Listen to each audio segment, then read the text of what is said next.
My name is Aaron Platt. I'm from Columbus, Ohio, and I live in Portland, Oregon. So the story today is about Sister J. And the reason I share it is because often I find people really don't know how to help the homeless. So one of the ways is I tell them the story of Sister J. And how I came to meet Sister J is that every morning I would go down to the water and I would go and I would meditate and sit and think about my life and enjoy the mornings. One morning I walked by and I saw this woman sitting by the water on a bench. And she looked like she was in a dirty brown coat. And she looked up at me and said, "Do you have 75 cents for food?" And I had a bag of food, so I offered it to her. And she looked up at me and she said, "Thank you for feeding the poor." And as I walked away, I made a snap judgment call. I thought, I'm glad she didn't say, "Thank you for feeding the homeless." Because I thought if she were homeless, that would somehow be her fault. And that wouldn't be okay. So I wrestled with that idea. So I sat down to the water to meditate after having that thought. And the same thing repeated itself the following morning. I was walking by the water, I saw her, and she said, "Do you have 75 cents for food?" So I handed her the bag of food in my hand, and this time she looked up at me and she said, "Thank you for feeding the homeless." I thought, well, shit. I'm having a crisis of faith right now because I made a judgment call yesterday that contradicts what I feel today. So again, I went back to the water, did the same thing the next morning. This time I decided to sit down and I asked her name.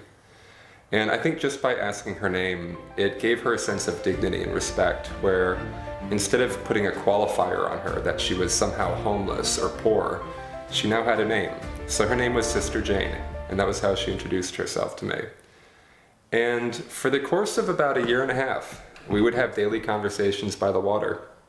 And I would go down and she would sit on the bench.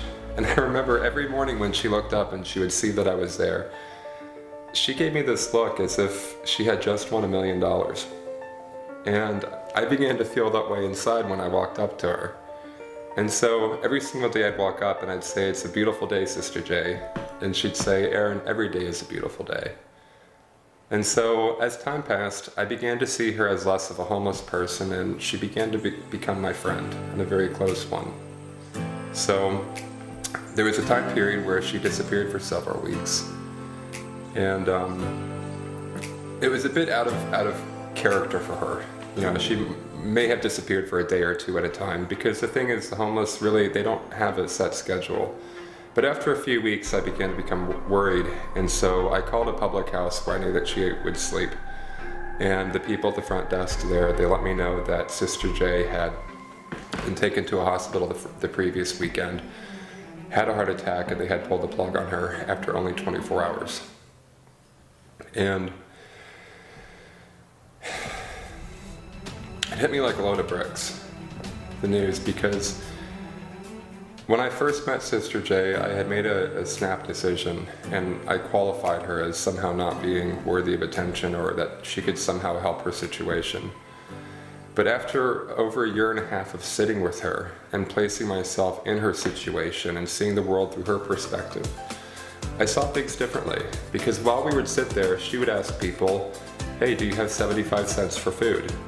And some people were very generous and they would offer it to her. Many people would just ignore her. Smartphones, God, those things, they're demoralizing to someone like Sister J.